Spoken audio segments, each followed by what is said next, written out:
Shalom,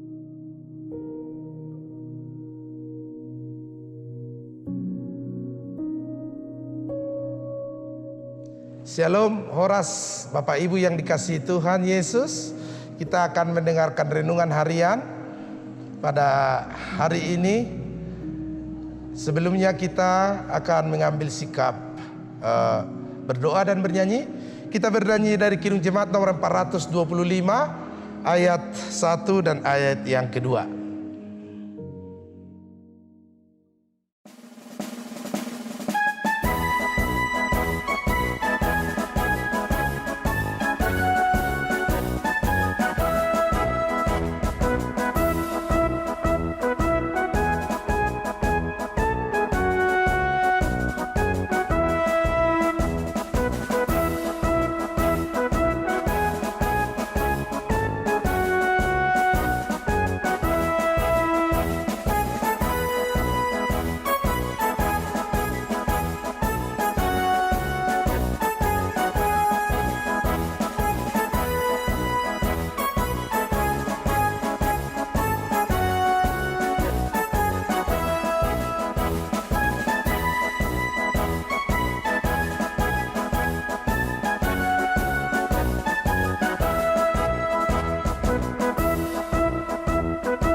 Kita berdoa.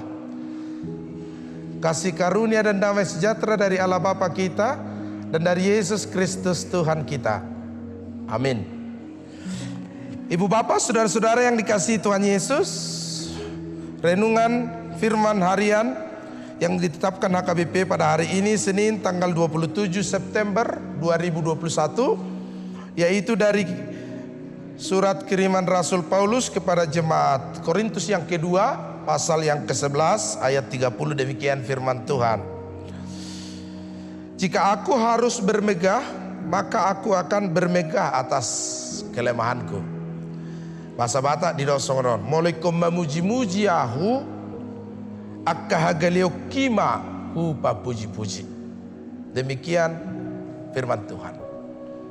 Dalam beberapa kesempatan Rasul Paulus sama dengan Yesus Kristus dalam khotbahnya, dalam pengajarannya mengingatkan umat yang percaya itu tidak bermegah dan tidak menyombongkan dirinya, supaya setiap orang malah harus merendahkan dirinya.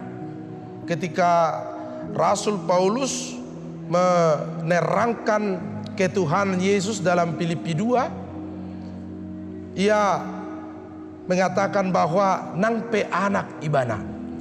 Ia tidak menganggap kesetaraannya dengan Allah untuk menjadi cara Tuhan bermegah kepada manusia, tetapi merendahkan dirinya menjadi sama dengan manusia, dan bahkan merendahkan dirinya kembali untuk tersalib di kayu salib. Sehingga gambaran Kristus yang sangat rendah hati adalah gambaran umat yang percaya dalam kehidupannya. Saya tapaholang ma hagi jangon ni roha terbangun, karena kesombongan merobohkan segala bangsa. Demikian Amsal memberikan nasihatnya kepada umat Israel. Biarlah aku bermegah dalam hagaliokku, biarlah aku bermegah dalam kelemahanku. Rasul Paulus bermaksud untuk hanya mengingat-ingat kelemahannya, yang dalam kelemahannya ia mendapatkan kekuatan dari Tuhan.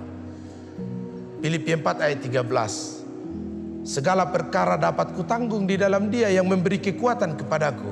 Dalam kelemahan Rasul Paulus, Tuhan memberikan kekuatan kepadanya. Dan ketika ia mengingat-ingat kelemahannya, maka yang terngiang adalah Tuhanlah yang berkuasa, Tuhanlah yang berkarya, dan Tuhanlah yang patut dimegahkan. Bukan kita, bukan kemampuan kita, bukan juga metode kita, bukan juga strategi kita. Meskipun kita juga dituntut untuk menyongsong anugerah Tuhan dalam kehidupan kita, tetapi semata-mata dalam hidup kita, kita adalah orang yang lemah, kita adalah orang yang tidak punya sumber daya kemampuan, tetapi kita dilayakkan oleh Tuhan dalam segala hal kehidupan kita. Amin. Mari kita berdoa. Terima kasih Tuhan atas anugerah-Mu mengingatkan kami untuk bermegah dalam kelemahan kami. Sehingga ketika kami mengingat-ingat kelemahan kami, kami hanya sedang mengingat-ingat, menghitung-hitung karya Tuhan dalam hidup kami. Berkati kami Tuhan supaya senantiasa hidup dalam kerendahan hati, merasa bahwa kami bukan apa-apa di hadapan Tuhan, tapi kami terus berusaha untuk melakukan yang terbaik di hadapan-Mu. Hari ini kami mohon berkat-Mu bagi pekerjaan kami, bagi langkah kami, bagi hidup kami, bagi anak-anak kami, bagi mereka yang sakit, bagi mereka yang sedang dalam pergumulan, bagi bangsa dan negara kami ini. Kami mohon anugerah Tuhan dalam hidup kami, karena kami percaya hanya daripada-Mu sajalah sumber pertolongan kami. Dalam nama Yesus Kristus kami berdoa. Anugerah Tuhan kita Yesus Kristus, kasih setia Allah Bapa, persekutuan Roh Kudus kiranya menyertai kamu sekalian. Amin.